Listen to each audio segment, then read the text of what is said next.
Tu sais quoi, tu sais ce que tu peux faire. Bon, c'est un peu réédité du coup il y a 2 ans avec AHL, Ouais, mais comme Jean-Marc lui s'est présenté, je t'invite à faire la même chose le temps qu'il arrive. super. Nico, avec 3 i. J'ai bossé de 93 jusqu'à 2004, 2005 peut-être même, à console. Je suis arrivé un peu, pas par hasard, mais... Console plus pour les intimes. Hein. Ouais, console plus. J'avais cherché quand même à travailler dans le jeu vidéo et j'avais fait un CV sous forme de bande dessinée. J'étais à l'armée, je finissais l'armée, je ne savais pas quoi faire, comme tous ceux qui finissaient l'armée et qui n'avaient pas fait de grandes études. Et j'ai envoyé un CV sous forme de bande dessinée, j'avais fait 8 pages de BD. J'étais dans un bureau de dessinateur à l'armée, donc ça aidait un petit peu. J'avais beaucoup de temps de libre. Et pourquoi t'as pas envoyé ton CV aussi dans un truc de bande dessinée? Parce que le dessin... J'ai envoyé un article pour... le dessin, j'étais juste bon pour faire des gribouillages et grimer les profs quand j'étais à l'école et me faire un peu les caricatures sur le tableau. Et puis, j'avais joué du grand jeu. J'avais mis le bleu militaire, j'étais dans l'armée de l'air, donc j'avais le calot, la tenue militaire avec le grade. Et j'avais pris une enveloppe, j'avais piqué une enveloppe chez le commandant avec marqué secret défense dessus. Et j'ai foutu le CV dedans. J'avais écrit une lettre de motivation. Et j'avais fait une photocopie et j'avais mis en très clair dessous, embauchez-le, on le voyait à peine. Et donc j'avais écrit un petit blabla. J'ai déposé l'enveloppe à l'accueil pas du journal parce que c'était un groupe, donc à l'accueil du groupe.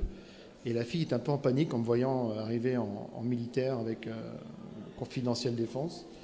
Et 2 heures après, je recevais un coup de téléphone. J'étais convoqué à la rédaction pour bosser. Voilà. Qui c'est qui t'a reçu là-bas? Jean-Michel Blottière, qui était rédacteur en chef à l'époque de Console Plus et de Tilt. Voilà. C'était septembre 93, donc 4 mois avant que Tilt ne s'arrête. Et que Jean-Michel Blottière soit débarqué avec Tilt. Ouais. Ah, vous pouvez applaudir la vedette. Ah voilà. Putain, lui il se fait applaudir. Ah, attends, vas-y, mets-toi. Ouais. Ah, je me mets au milieu parce que, ouais. comme ils sont pleins de gentillesse, apparemment ils dessinent des bites sur les magazines et tout ça. Uniquement des petites. Ah, des petites. Pourquoi? Ah, tu dessines pas la tienne? Non, ça ne se fait pas. Ok. Donc je suppose que c'est la tienne? Ok. Ah, voilà, vous avez possibilité. Il y a des enfants au fond de la Ouais, salle. on va. Bon, moi pour démarrer, j'ai une question et je pense qu'après je peux me retirer complètement du jeu parce que ça va partir et il vaut mieux que je me retire du... Non mais on s'aime bien. Non mais... vous étiez qui l'un pour l'autre à l'époque? C'était quoi en fait J'étais son dieu, je pense. Je pense que j'étais son dieu. Ah ouais, c'est ça. Moi j'étais un des Messi, un des 13 à table. Non, mais on était concurrence. À l'époque, vas-y. Bon, moi je t'en prie. On était jeunes. On était jeunes, on était beaux. J'avais des cheveux. Ouais. Et on dansait nus sur la plage. Tu lui as coupé une mèche? Non, j'ai jamais été convoqué dans son bureau. Non, il n'a jamais été chez moi, il était concurrent. Donc forcément... Non, mais c'était de la saine concurrence. On n'était pas tapés dans les pattes. 6 mois, oui. Ouais. On n'était pas nombreux. On était combien? Il y avait quoi? 3 magazines, 4 magazines? Ouais, il y avait 4 ou 5 magazines, ouais, mais c'était un petit milieu et on a appris à s'apprécier en se voyant de plus en plus, parce que forcément, il y avait beaucoup d'événements qu'on partageait, puisqu'on était tous invités. Donc on se voit 1 fois, 2 fois, 3 fois, on se dit bonjour 1 fois, 2 fois, 3 fois, puis après bonjour, comment ça va? Et puis après, de fil en aiguille... Voilà, on danse tout nu sur la plage. Non, plus sérieusement, évidemment, comme on partage la même passion, même si on travaillait dans des magazines concurrents, il était tout à fait normal qu'on échange nos points de vue et en échangeant, on se rend compte que finalement, malgré tout les a priori qu'on peut avoir envers des magazines qui sont pourris, les gens qui travaillent dans un magazine pourri ne sont pas pourris, ils sont plutôt sympas. Et Nico en fait partie. Ouais. Voilà, ça dit, il y a quand même des mecs pourris aussi, hein, mais pas Nico. Non, mais à l'époque, on n'était pas nombreux. Quand on faisait une conférence de presse en presse spécialisée, on était, je sais pas, 15-20 maximum. 3 magazines, ils envoyaient les 3 rédacteurs, c'était la fête. Maintenant, quand je fais encore des conférences de presse sur les jeux vidéo, on est 150. Il y a des gens que je connais pas, c'est des enfants, ils ont 15 ans, 16 ans, 17 ans, 20 ans. C'est des blogueurs, des youtubeurs, L'écran. Ouais, je sais pas, je les connais pas. C'est pas vrai. Non, mais c'était une autre époque et on voyait il y avait une concurrence, mais c'était une concurrence saine. S'il y avait une grosse concurrence sur les couves, savoir qui allait faire la couve sur quoi. Il y avait des concurrences sur les couvertures et puis à une époque avec Alain, on se battait sur les CD de démo. Ouais. PlayStation, là c'était chaud parce que il y avait le magazine PlayStation qui avait le CD démo qui lui était offert, en tout cas que le magazine payait, mais qui lui était dédié et qui était exclusif. Et à l'époque, il n'y avait pas encore Internet, donc la seule possibilité pour voir le jeu, c'est des fois qu'il passe à la télé, mais à la télé, il n'y avait pas vraiment beaucoup de jeux, et soit le CD démo jouable. Alors quand on avait un CD démo jouable, c'était extraordinaire, parce que c'était la garantie de pouvoir grandement augmenter son tirage, et donc forcément ses ventes. Ça coûtait cher. Je crois que c'est 10 francs le DVD, le CD plutôt de jeu. Ça varie un petit peu, mais c'était dans cette zone-là. Ouais. Quand on tirait 90 000 ou 100 000 exemplaires...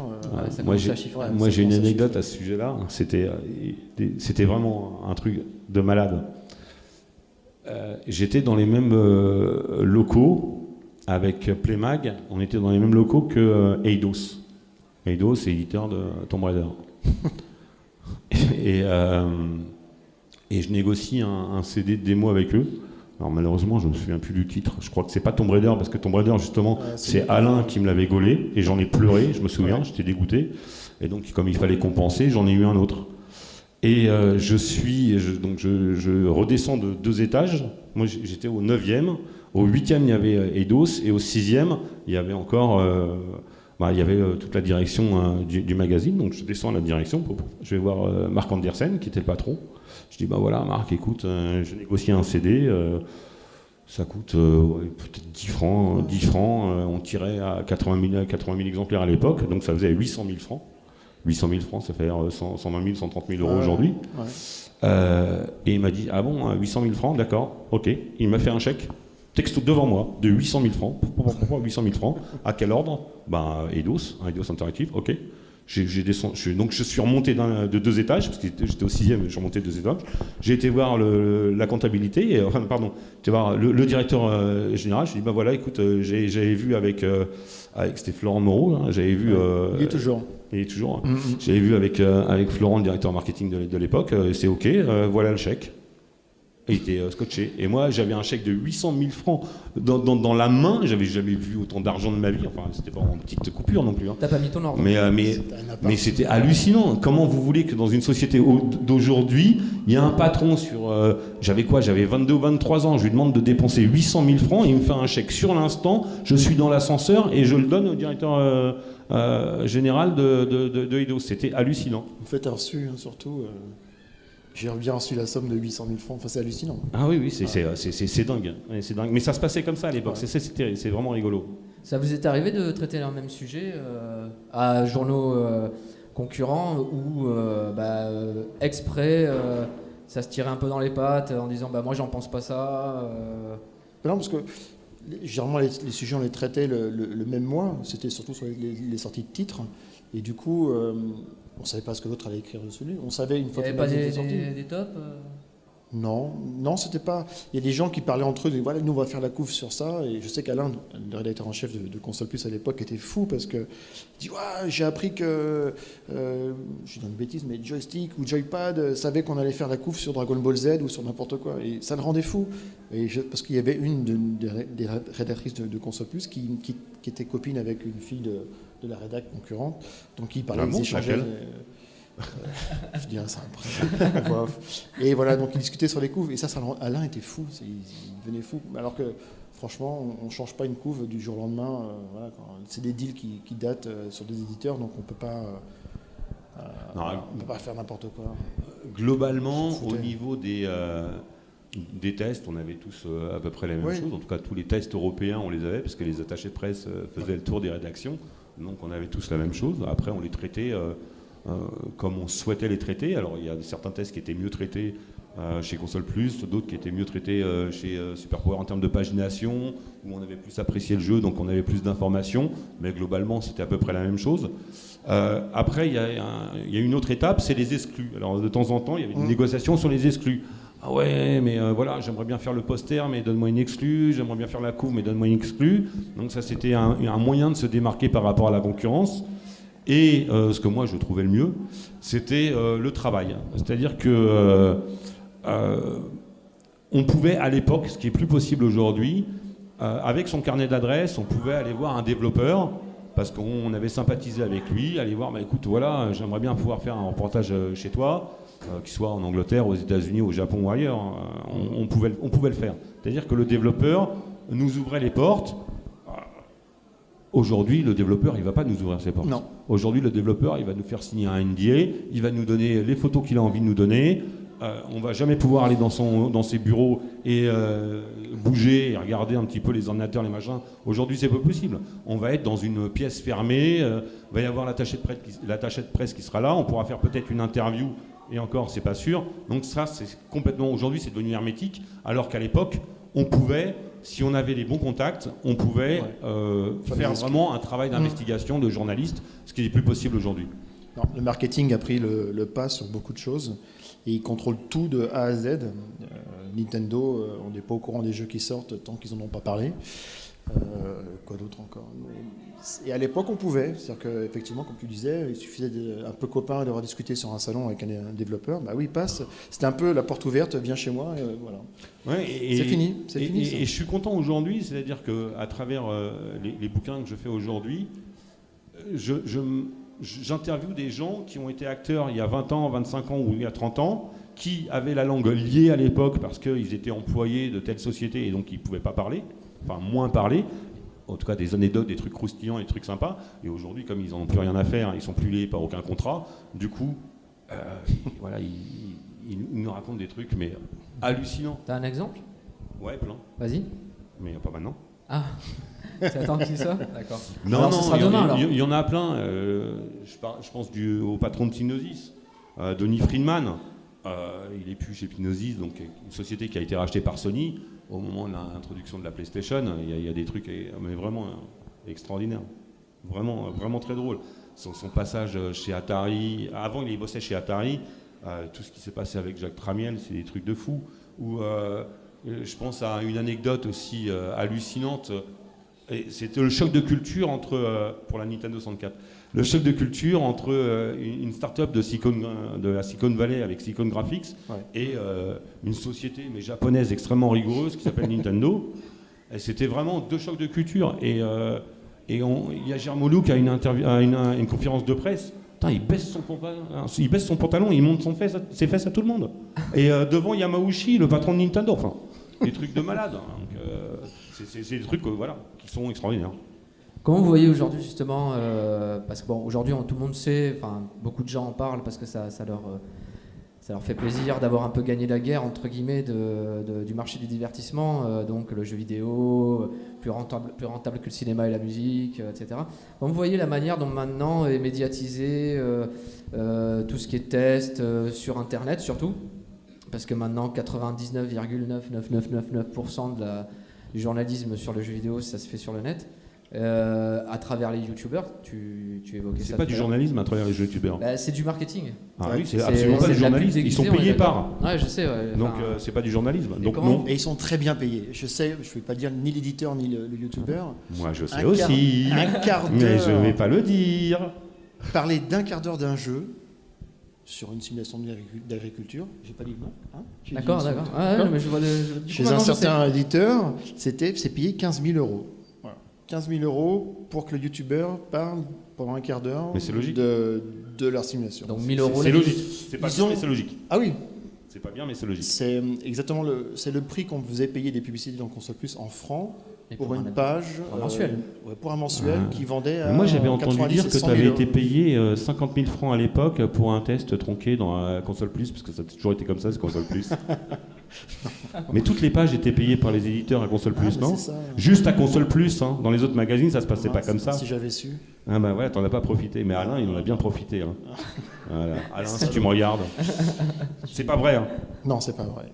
Non, par contre, ce qui était c'est vrai... faux, complètement faux, je répète. C'est pas vrai en France, mais ce qui est vrai, en Angleterre, les éditeurs achetaient les pages de test dans les magazines en Angleterre. C'est-à-dire que quand ils voulaient qu'un jeu ait 6 pages dans un magazine anglais, ils payaient l'équivalent de 6 pages de publicité. Donc la note n'avait plus aucun intérêt du fait que c'était un test qui était payé par l'éditeur du jeu. Voilà. Jean-Marc nous parlait tout à l'heure de Chafou et de la note qui avait été un peu rehaussée pour des raisons... C'est le seul exemple que j'ai où on m'a imposé une note. Et justement, tu as eu ce genre de pression, toi Nous, on a eu des pressions. C'est qu'on avait... Alors, c'était Electronic Arts, de mémoire, qui avait sucré la pub dans Console Plus pendant 1 an, parce qu'on avait mal noté un jeu qui s'appelait, de mémoire, Rocket Ranger.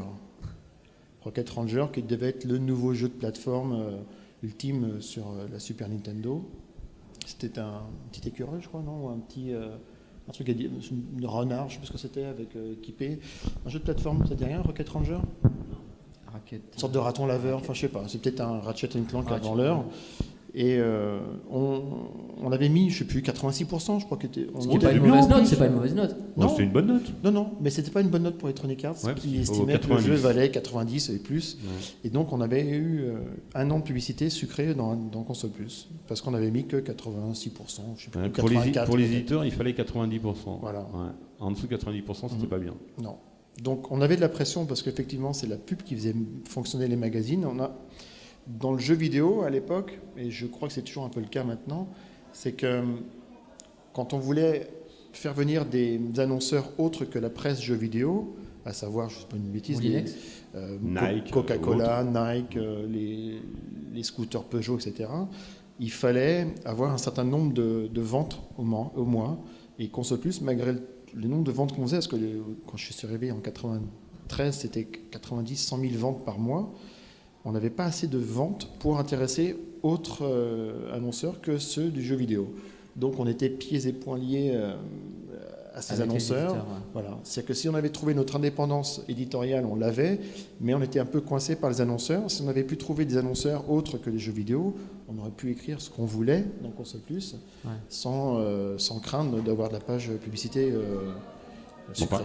Globalement, on écrivait quand même ce qu'on voulait. Oui, mais on n'était pas méchants.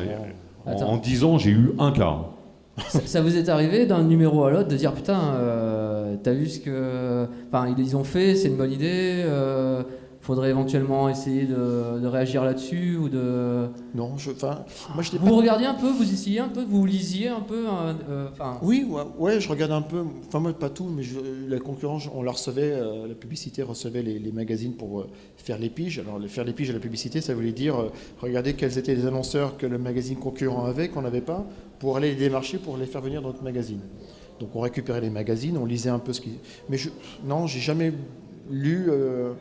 Avec une pointe de jalousie, en me disant voilà, il faut que je fasse comme lui. Non, on s'en foutait. Hein, si vous aviez une bonne idée en Console Plus, c'est la dernière fois que je le dis, la première fois d'ailleurs, c'était The Killer, c'était chouette ça. Ah, ouais. The Killer. Ouais. C'était qui ça? C'était bien. The Killer, c'était un peu. Je sais, je connais le principe, mais je sais qui pas était si derrière le pseudo? Le Killer, alors je ne sais pas si tout le monde le connaissait, mais le Killer, c'était. À l'époque, il y avait quand même déjà des jeux pourris qui sortaient, un peu plus que maintenant. Et la rubrique du Killer, c'était une page dans laquelle on parlait des plus mauvais jeux qui sortaient le mois. Alors, c'était même pas noté, parce qu'il n'y avait pas de notes possibles dans ces jeux-là. Aussi, les notes étaient très mauvaises. Et donc, il y avait un dessinateur qui était très très bon, qui dessinait le Killer, qui était un mec masqué et qui était vraiment sauvage dans ses dessins, très sanglants. Et les tests dont on parlait étaient vraiment aussi sanglants que les dessins. Et c'était un peu tout le monde dans la rédaction. D'accord. Voilà. Marcus avait commencé à l'écrire, et quand il bossait sur Tilt à l'époque, lui, et comme Tilt s'est arrêté, il n'a pas continué à bosser sur Console Plus. Donc parfois c'était moi, parfois c'était même un maquettiste, un correcteur, pardon, qui avait repris l'écriture de Killer. Voilà. D'accord. Non, on se faisait plaisir. Et là, je crois que les éditeurs, ils ne supportaient pas se retrouver dans ces pages-là, qui étaient pour eux vraiment... les gens, s'ils se fiaient aux notes de Console Plus pour acheter ou même la concurrence, pour acheter les jeux, quand ils voyaient un jeu passer dans le Killer, ils étaient persuadés de ne pas l'acheter. Donc les éditeurs, vraiment, ils faisaient la gueule. Contrairement au JDG, aujourd'hui, quand ils parlent d'un jeu, tout le monde l'achète après. Le JDG ? Ouais, le joueur du grenier. Ah, d'accord. Ouais. J'ai cherché aussi, moi, JDD, Journal du Dimanche. Mais ouais, JDG, c'est ça. JDG, Journal du jeudi, je sais pas. C'est normal. C'est normal. Journal du garage. Du Guedi, alors. Journal du garage. Du Guedi, ouais. Autotuning. Du Gueillot. Ouais. Des questions ? Je pense que peut-être si. certaines personnes ont... Il y a un petit groupe au fond là-bas. Si vous pouvez demander aussi des trucs croustillants, des trucs un peu... allez-y, parce qu'ils sont clients. Viens. Super. Parce que malheureusement, on n'a pas les... Ah non, pas lui. Encore. Tu me revois demain encore. Oh putain. Avec le reste de la troupe. Le petit qui va venir voir un petit peu les idoles du papa. Et ouais. Ah, attention. Ben justement, nous, je pense que je parle au nom de tout le monde. Nous, en fait, pour nous, quand on a quitté les anciens consoles plus joypad, donc c'est-à-dire que vous étiez vraiment dans les années 80, entre 90 et 2000, nous, on est resté un petit peu orphelin des pigistes que vous étiez à l'époque. Bon, vous entiers vraiment les gamers, les joueurs d'arcade, les joueurs consoles. Et au jour d'aujourd'hui, on a perdu tout ça. Parce que vous parliez justement tout à l'heure des tests qui sont faits sur le net, sur des sites dont je ne citerai pas le nom, mais qui pour nous ne représentent absolument rien. On ne peut pas se faire une base, une idée sur les tests qui sont faits à partir de... Pourtant, les tests qui sont faits, j'ai l'impression, les tests qui sont faits aujourd'hui sont vachement plus professionnels que les tests qu'on faisait à l'époque. À l'époque, on mettait nos tripes dans les tests. Aujourd'hui, c'est vrai que c'est très structuré, mais en tout cas, on retrouve dans la structure des tests qui sont faits aujourd'hui tous les éléments nécessaire à s'établir une bonne opinion, une mauvaise opinion, en tout cas une opinion du jeu qui est chroniqué. À l'époque, on allait un peu, enfin moi en tout cas, j'allais un peu tous azimuts. Je parlais très bien de ma grand-mère, comme j'aurais pu parler de ma concierge pour tester un shoot 'em up. Et peut-être qu'effectivement, parce que tu avais 13 ans à l'époque, ou enfin, l'âge que tu avais, tu devais avoir à peu près cet âge-là, donc tu n'avais pas un esprit critique très développé, ça te faisait marrer. Et donc, quand tu as évolué, que tu as grandi à 20 ans, si tu relis un des tests que tu lisais à 13 ans, tu vas peut-être trouver ça tout pourri. Mais à 13 ans, ça te plaisait bien. Il y avait un charme. Il y a un charme qui a plus aujourd'hui. Non, mais La différence, justement, c'est qu'avant, certes, comme tu dis, c'était pas aussi structuré que ça l'est maintenant, mais justement, maintenant, il y a une uniformisation de la manière dont le traitement est fait, qui fait que, justement, tu peux plus charmer. D'abord, ils sont pas drôles. Adhérer, tu Moi, vois. Il y a moins de fun, quoi. Ouais, voilà, ils sont pas drôles. Ils sont pas drôles. Ils sont structurés. On sait pas qui c'est. Ah, tu vois, on se connaît pas, mais moi je te considère comme un pote d'Ozir maintenant. On va boire des coups tout à l'heure. non, mais On va boire des coups. Il y a un échange que je ne chercherai pas à faire dans 20 ans.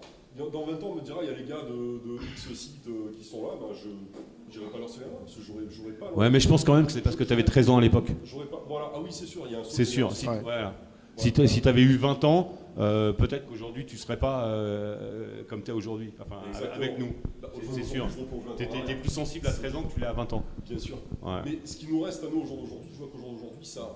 Il n'y a pas tout ça. Ah, non, c'est en très fait, sérieux. La question qu'il faut se poser, c'est est-ce que dans 20 ans, les journalistes ou le journaleux, je ne sais pas comment on les appelle, qui parlent de jeux vidéo sur Internet, est-ce que dans 20 ans, ils seront là et à expliquer ce qu'ils ont fait il y a 20 ans avant? Non, je pense pas. Et est-ce qu'il y a un taux d'attachement aussi fort? Je ne crois pas, moi. c'est difficile, hein. Pour finir, je pense qu'on a eu affaire à un effet de mode. Parce que aujourd'hui, tout passe par les effets de mode. Il n'y a qu'à voir les cosplays, les machins, il y a tout qui se mélange. Donc on a eu une période, une époque où il y avait l'âge d'or du jeu vidéo, parce que c'est vous qui le disiez vous-même dans les mags. Ça, c'est indéniable. Ouais. Ça a été une passion, c'était un truc de passionné, qui au jour d'aujourd'hui se passe tout dans la portée de tout le monde. Et c'est ce que disait Nico, c'est le marketing qui a pris vraiment le pas. J'en vois même au salon du Palais des Festivals, donc au salon du Festival de Cannes, au salon du jeu, qui est plus vraiment le salon du jeu vidéo. Ils ont même des psychologues sur place pour justement montrer que le jeu vidéo, ça peut convenir à tout le monde, les petits, les grands, les adultes, les vieux, les machins. Ouais. Donc c'est devenu, pour nous, c'est... Nous, on s'en foutait à l'époque. Bah, pour moi non plus. C'est l'ambiance des On est d'accord. des bars, et bien sûr, du point du salon. On est d'accord, on est absolument d'accord. Donc voilà. À l'époque, ouais. Qui se perd malheureusement. Non mais ouais, bravo. Ah mais je suis 100% d'accord avec toi. T'es un mec bien. Merci. Non, mais c'est vrai. Coup, hein, vraiment j'aime bien. Non, mais on on regarde les mêmes souvenirs dans les jeux. C'est-à-dire que moi j'ai des souvenirs de jeux quand j'ai commencé à jouer avec les Game & Watch sur Nintendo dans la fin des années 70 et que je me dis ouah, c'est génial. Et puis quand j'ai l'occasion d'y rejouer, je dis mais c'est pas possible, c'est pourri. Donc on garde des souvenirs qui sont liés à une époque et on se dit ça c'était des bons souvenirs et parfois j'ai l'impression qu'il vaut mieux laisser les souvenirs là où ils étaient. Moi j'ai eu la même chose Et, avec Schtroumpf. Et je me suis dit Les mince. Schtroumpfs sur Coleco. Mais bon, il y a quand même des bons jeux à l'époque.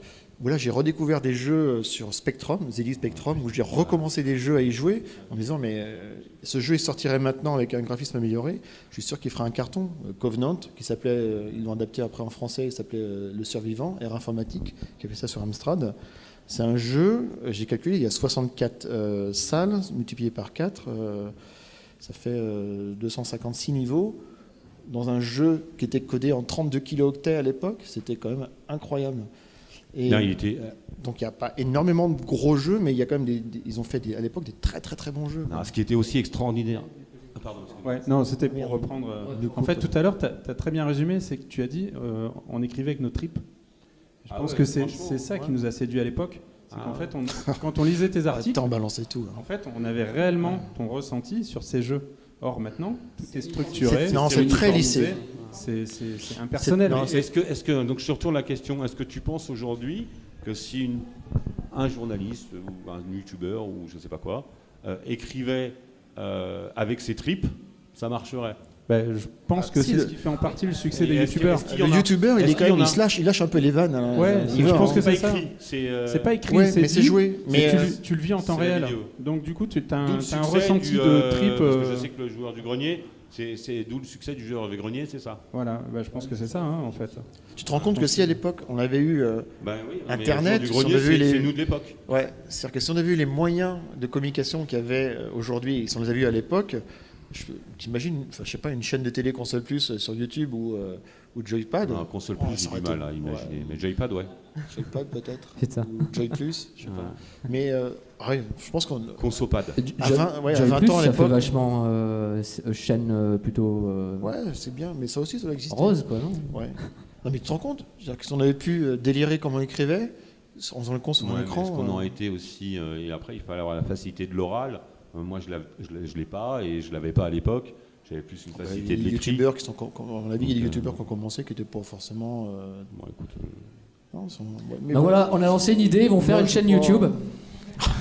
Les vieux cons. On a lancé une idée, ils vont faire une petite chaîne YouTube, voilà. Ouais, je vais l'appeler le joueur du cellier. Ça me plaît bien. Les joueurs de cave. Ça me plaît pas mal, le joueur du cellier, là. Le JDC. Le JDC. Voilà. Avec le vin. Ok. Quelque chose à rajouter? Une autre question peut-être? Je sais pas.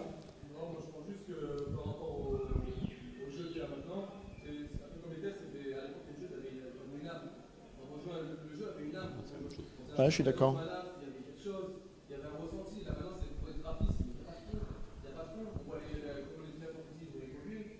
Non, mais je suis d'accord avec toi. C'est que le problème maintenant, moi je joue de moins en moins aux jeux.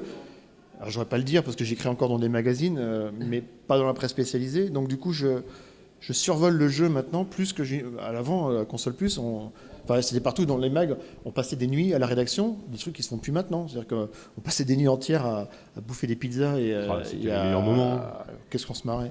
Et le jeu n'était pas forcément bon, mais on y allait jusqu'au bout. Il y avait des idées marrantes. Et maintenant, tout est complètement aseptisé parce que ça coûte tellement cher de développer un jeu vidéo. C'est-à-dire que même les jeux indépendants maintenant, ils sont plus tellement indépendants dans le sens où c'est plus 3-4 développeurs qui sont sur un jeu, mais c'est des petites équipes de 20, 30, 40. Donc eux aussi commencent à prendre des risques. Donc finalement, ils font des jeux qui sont très plats. Et quand on voit des grosses productions comme Call of Duty, par exemple, pour moi, c'est d'une chanteur. Ça se dit pas chanteur, mais c'est pas mal. Hein, non, oui, de la merde. Ouais, c'est chiant. C'est C'est beau, mais c'est chiant. Voilà. Maintenant, j'ai envie de dire, les jeux sont beaux, mais ils sont chiants. Et tu as le même parallèle dans le cinéma, où tu vas avoir un blockbuster avec pareil, des effets spéciaux, pas de scénario, et inversement, tu as des films qui vont pas avoir beaucoup de moyens, voilà. mais avec un très bon scénario et qui vont te tenir, quoi. La prise de risque maintenant, on prend Ubisoft qui vient de sortir The Division, là, la prise de risque maintenant, elle se fait sur le lancement d'un nouveau titre, mais pas d'un nouveau genre. C'est-à-dire que ils ont sorti des Assassin's Creed tous les ans pendant, je sais pas, 4-5 ans, là. Ils le font pas cette année parce qu'ils veulent laisser respirer un peu les licences, et je pense qu'ils ont raison parce que l'habillage qui change, mais le principe reste le même. Monter sur des bâtiments, sauter dans le vide, c'est bien pour le premier, le deuxième, mais jusqu'au 5e, c'est pareil. Après, il y a l'histoire qui est fondée autour, mais globalement, c'est toujours la même chose. Call of Duty, globalement, c'est la même chose depuis le début. Alors qu'à l'époque, il y avait une prise de risque en termes de gameplay. Mais à l'époque, il fallait inventer des choses. Aujourd'hui, on n'invente plus des choses. On répète des choses qui ont déjà été inventées. T'as des éditeurs indépendants, t'as des mecs qui prennent quand même des risques. Mais le problème, c'est qu'ils bénéficient pas de tout le marketing de grosses boîtes. Bon, on va pas les citer parce qu'il y en a pas beaucoup de toute façon. Mais est-ce que vous avez un exemple? Alors moi, je m'y connais pas. Enfin, je m'y connais plus. Mais est-ce que vous avez un exemple d'un jeu de développeur Rain, par exemple. Moi, j'ai joué à un jeu de plateforme développeur indépendant qui est sur le principe de la pluie. Donc, tu deviens invisible quand t'es. tout le titre. Ouais. Et quand tu es sous la pluie, donc tu es visible puisque Il y a un bon gameplay, l'histoire est sympathique, ça casse pas des briques, c'est un petit conte de fées en fait, tu peux faire jouer tes gosses dessus je dirais à partir de 5 ans sans problème. Et le gameplay est sympa, même si c'est de la plateforme, et vraiment saisissant. Il y a 10-11 heures de jeu, le jeu est pas cher. Mais c'est un exemple parmi tant d'autres, t'en as d'autres, t'en as plein en fait. Mais ils ont un manque de médiatisation. Chose que vous, peut-être à l'époque, justement, comme il y avait moins d'acteurs indépendants et que c'était plus des boîtes ou des boîtes indépendantes, mais avec moins de volume en termes de pognon, en termes de marketing, vous aviez plus l'occasion d'en parler, de ce genre de jeu qui était différent. Nous, aujourd'hui, c'est noyé. Sortait, quoi. En termes de production, aujourd'hui, on est à 100, 200 fois plus que ce qui se faisait avant. Oh, attention, il y avait... des moteurs comme Unity, des choses qui n'étaient pas accessibles à tout le monde. Parce que tu passes par le biais de tous les stores en ligne, etc. Mais à l'époque, il y avait quand même énormément de jeux. Enfin, moi, je me souviens de tester 20, 25, 30 jeux par mois dans chaque numéro de Console Plus, quoi. Et c'est par les concurrences. Et quand je faisais l'annuaire de l'année, on était facilement à 600 jeux dans l'année, entre 450 et 600 jeux. Parce que maintenant, je ne suis pas certain qu'il y ait autant de grosses productions. Enfin, les grosses productions, non, c'est sûr, il n'y en a pas autant. Mais voilà. Maintenant, les jeux, j'ai l'impression qu'ils se vendent sur des licences, sur des noms, quoi. Et c'est comme les films, ils prennent plus de risques, ils font des suites. Tu peux faire le parallèle avec le cinéma. Voilà. Il y a beaucoup de moyens, c'est impressionnant, mais comme le disait, c'est plat et c'est chiant, quoi. D'où le succès de ces salons. Et je suis très content de voir des parents qui amènent leurs enfants en leur disant, voilà, regarde à quoi je jouais quand j'étais môme, et que les mômes redécouvrent un peu les jeux auxquels on jouait, parce que mine de rien, les jeux étaient quand même vachement compliqués à l'époque. Moi, j'ai parlé tout à l'heure de Megaman, je ne crois pas avoir fini un seul Megaman dans ma vie. Ouais. Et tous les jeux étaient comme ça. Et non seulement parfois les jeux n'avaient pas de fin, Pac-Man, Defender et compagnie, des jeux qui n'avaient pas de fin, donc tant qu'on était bon, on jouait. Maintenant, les jeux ont une fin très courte. On est bon, on finit un jeu en 5 heures, ce qui me fait bizarre. Ouais, on peut acheter le DLC. Voilà. Voilà. Puis maintenant, ils te vendent le jeu, il n'est pas fini aussi. Ils te vendent le jeu, il n'est pas fini et tu reçois les mises à jour. Mais ça, c'est encore un autre problème, parce que les jeux, quand ils sortaient chez nous, ils étaient terminés, quoi. Mais pour en revenir à la presse, c'est moi qui ai une question. Moi, j'ai pas acheté les derniers magazines qui sont sortis là. Je lis plus la presse. Est-ce que vous les avez achetés et quel est leur contenu et est-ce que ça vous plaît?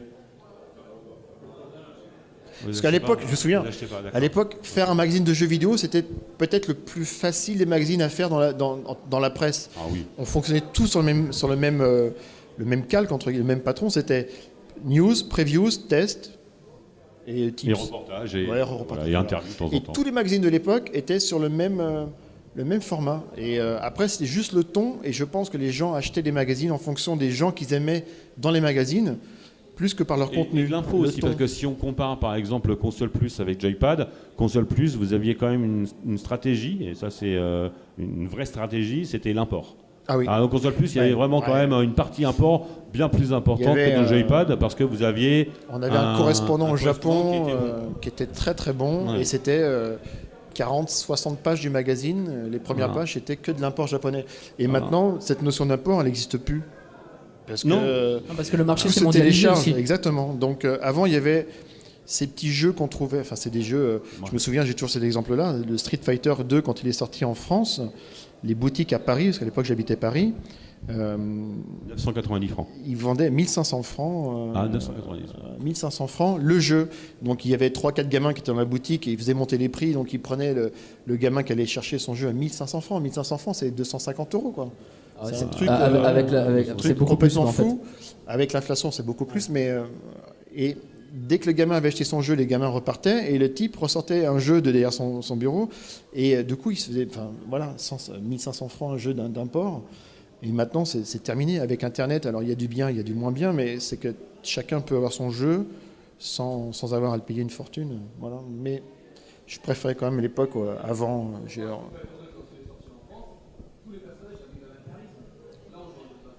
Ouais. Mais même Street Fighter 5, si tu regardes, il a... Ouais, donc...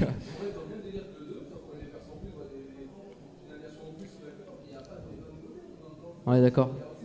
Si, il rajoute des jauges.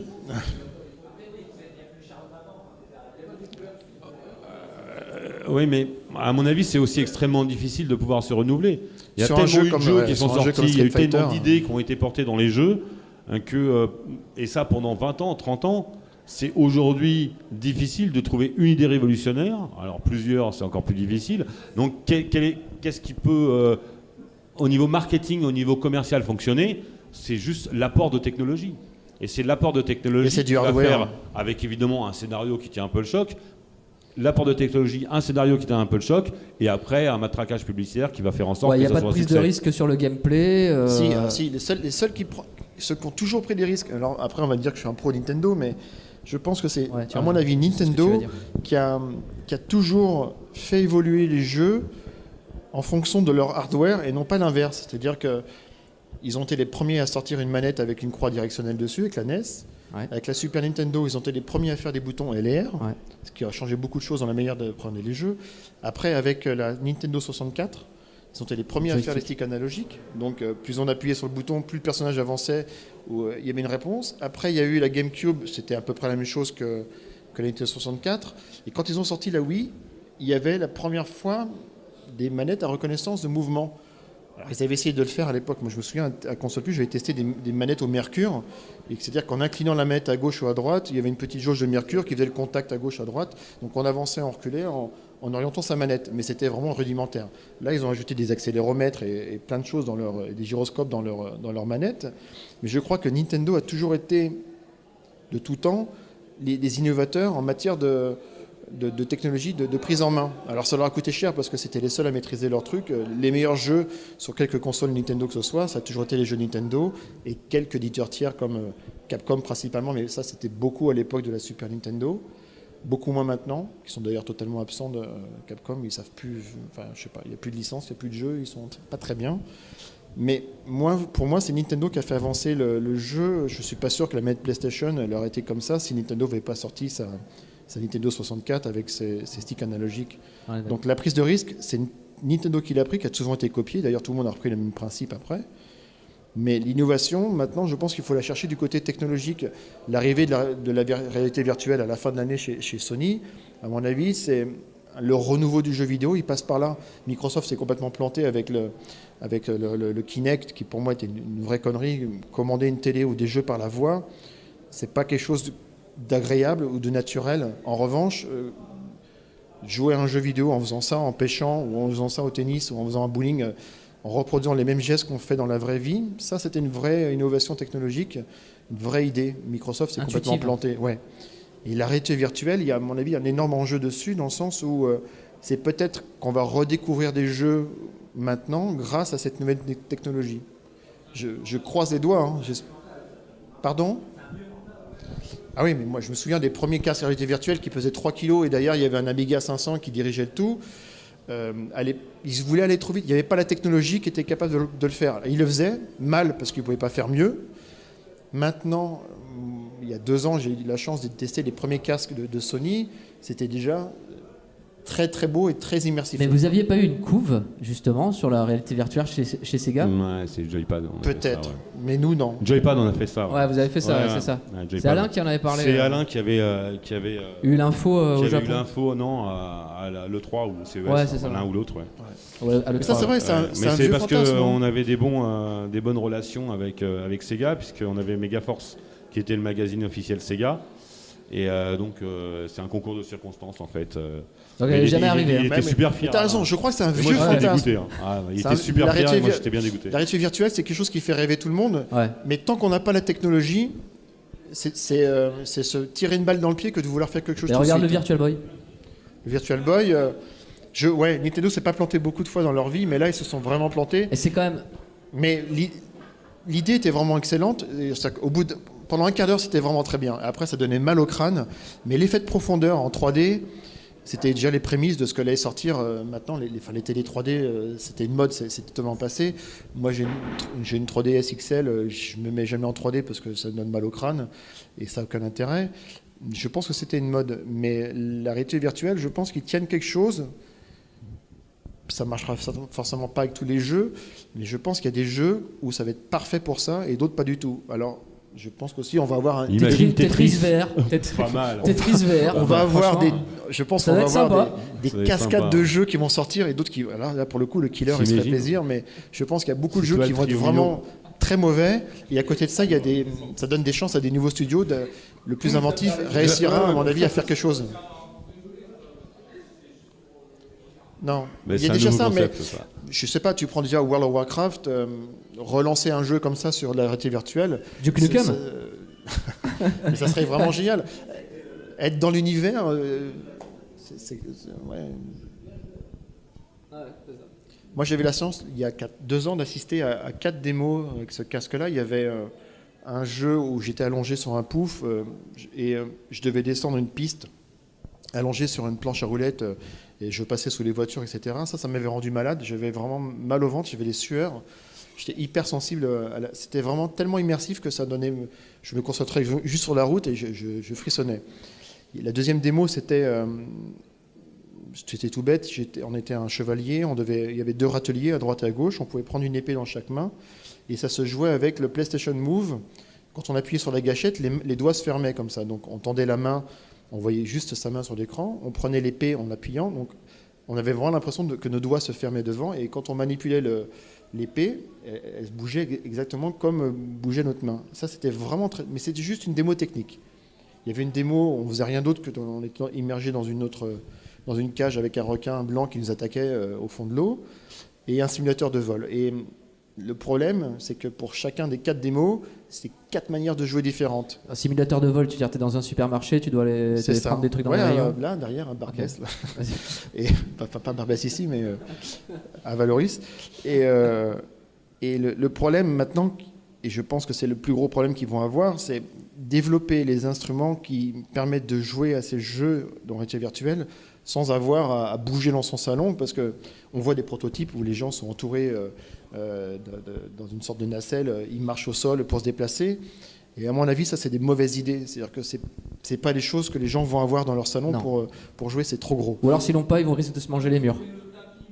Oui, mais ça, c'est des mauvaises idées. Honnêtement, moi, je le pense comme je le pense, mais ça, c'est morné. C'est-à-dire que c'est des trucs qui vont coûter une fortune. Ça, c'est des trucs de salle d'arcade ou de fête foraine. Ouais, voilà. C'est des trucs qu'il faut qu'il y ait une structure qui aille à côté.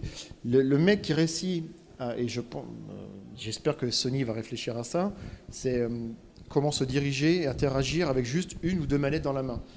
Et la personne qui réussira à développer ce truc-là, quelle que soit la qualité de ce qu'on verra dans le casque, aura tout gagné. Parce que tous les casques se valent, même si Sony reconnaît que son casque est peut-être moins bon que l'Oculus Rift en termes de définition. Moi, ce que j'ai vu du PlayStation VR, c'est juste hallucinant. C'est du 1080p, mais du 1080p, quand on est à 5 cm de ses yeux, il n'y a pas besoin que ça soit de la ultra haute définition. Ça, on s'en fout complètement. C'est-à-dire qu'on est dans le jeu. Maintenant, le seul moyen, c'est comment interagir entre ce qu'on voit dans le casque et ce qu'on a entre les mains. Voilà.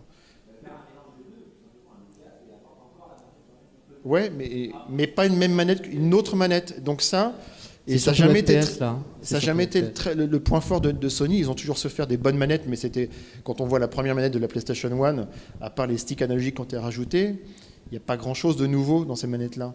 Et d'ailleurs, je suis étonné que Nintendo, ils ont peut-être quelque chose à développer là-dedans, mais s'il y a quelqu'un qui doit développer quelque chose, je pense que Nintendo est plus à même de développer des accessoires qui soient disponibles pour ce type de casque, à moins que Sony nous sorte une grosse idée et c'est possible. J'espère pour eux qu'ils le feront, parce que sinon ça va être chiant. Ouais, peut-être. ouais. Oui, pourquoi pas. Mais c'est ça justement, c'est une fois qu'on a le casque et qu'on a la technologie, c'est comment interagir dans les jeux qu'on va nous proposer. C'est vrai que tu parles du fantasme de la VR, mais et franchement, très très très bonne remarque. Celle du gant aussi, le fantasme du gant. Nintendo l'a eu, je crois que le Super Nintendo, il y avait le glove. Voilà. Ouais. Il y a eu aussi, et c'est jamais revenu ça. Non, parce que c'est des mauvaises idées. Et quand Nintendo a des mauvaises idées, je pense qu'ils n'insistent pas sur le. Et d'ailleurs, je pense qu'il y a beaucoup d'éditeurs qui regardent ce que Nintendo fait avant de copier. Qu'est-ce qui marche ? Le glove, c'était une daube infâme, ils l'ont jamais. Personne. Ouais, il y a plein. Voilà. Ouais. Mais au moins ils tentent. En même temps, Nintendo, ils ont les moyens. Je pense qu'ils ont tellement vendu de consoles. La Wii, c'était un tel succès. Et combien 100 millions de consoles ? Plus. Je crois que non, c'est plus. C'est plus. C'est 120 ou 100. Enfin, quand on voit la technologie qu'il y avait à l'intérieur, c'est pas une technologie qui coûte très cher en termes. Mais Nintendo ils sont forts. J'aime bien y parler de Nintendo parce que ils sont complètement à contre-courant de ce que font la concurrence. Autant ils pouvaient se tirer dans les pattes avec Sega, la Mega Drive à l'époque des années 80-90, c'était vraiment le gros concurrent. Et dès que Sony est arrivé et qui a complètement chamboulé par son marketing le marché du jeu vidéo, il a explosé à mon avis dans les années 90, milieu des années 90 avec la PlayStation. C'est que Nintendo s'est totalement détaché de ça. Ils ont laissé les deux concurrents, Microsoft et Sony, se battre entre eux, entre nouvelles consoles, de la puissance, de processeurs, de machin, qui n'avaient aucun intérêt à mon avis. Et Nintendo a toujours joué en marge de tout ça, a développé ses produits et ses licences, ce qu'il a toujours fait depuis 35 ans. Voilà. Ils sont très malins. Donc ils ont laissé Sony et Microsoft se déchirer sur la haute définition, sur les lecteurs Blu-ray, sur les lecteurs HD-ROM. Donc ils ont dépensé des fortunes là-dedans pour se rendre compte que finalement Nintendo reste toujours lui dans le jeu, rien que le jeu, quoi. Alors ils sont bien sûr en retard sur les réseaux, les jeux en ligne, etc. C'est pas leur point fort. Mais tout ce qu'ils ont fait, c'est penser pour la jouabilité, pour le joueur ou le jeu. L'expérience de jeu. Voilà. Et moi, c'est pourquoi j'aime Nintendo, c'est parce que justement tout est pensé. Il n'y a pas un jeu Nintendo qui est sorti qui n'était pas jouable. J'ai pas de mémoire de jeu qui était mal foutu. Par contre, la concurrence, il y a des mecs au contrôle qualitatif. Je pense qu'ils ont des soucis à se faire. Si on devait parler des jeux, peut-être que ça sera les débats l'année prochaine des jeux les plus pourris. Ça serait bien, ouais. C'est une bonne idée. Parce qu'il y a vraiment des jeux qui sortent, on se demande. Superman sur N64. Oui, mais ça c'est encore. Mais ça s'est bien vendu, donc. Ça a été rentable comme jeu. Hein. Voilà. Ça a été rentable. Alors après, il y a toujours pareil, c'est même sur le lien entre ce qu'on aime nous, journalistes en spécialisé, et quand on met des bonnes notes à un jeu et qui ne se vend pas forcément bien. Et des jeux comme Superman qui sont passés au killer et qui se sont vendus en, je sais plus, 60 000, 80 000 exemplaires en France pour la Nintendo 64, ce qui est énorme. Sachant que Nintendo, ils sont très forts à tous les points de vue, c'est que pour produire un jeu sur Nintendo 64, il fallait verser une certaine somme d'argent à Nintendo avec un certain nombre de commandes de cartouches. Donc développer sur cartouche, c'était très cher parce que la RAM coûtait très cher à l'époque. Et donc, ils étaient, quoi qu'il arrive, les jeux licenciés Nintendo rapportaient de l'argent à Nintendo. Voilà. Ils sont malins quand même. Hein. D'autres questions ou... Non, c'est bon. Bon. Vous êtes chaud pour l'année... Ah, attends. Vous êtes chaud pour l'année prochaine, un débat sur les jeux les plus pourris? Mais là, on a besoin de vos idées. Là, on a besoin de vos idées. Parce que... Ça vous dit? Ok. Ben, on essayera d'organiser ça sur la page du festival. On fera un petit vote, comme ça on fera une sélection. Et puis on essayera de se faire un petit clash là-dessus. Ressortez les killers des 20 dernières années, on va rigoler. Là. Ouais. Tu voulais dire, excuse-moi, ouais. Allez, fais-toi plaisir. Bon, merci à vous d'être venus. Merci à JM Destroy et à Nico d'être là. Et, je serais bien resté une heure de plus. Bah écoute, on va siroter, hein, t'inquiète. Et puis demain, avec Mathieu, tu présenteras Geeksline, l'anthologie Play 1. Avec plaisir. Voilà. Ouais, c'est très bien, j'ai écrit dedans. Donc peut-être à demain, et en tout cas je l'espère. Merci à vous. Faut dire que c'est bien.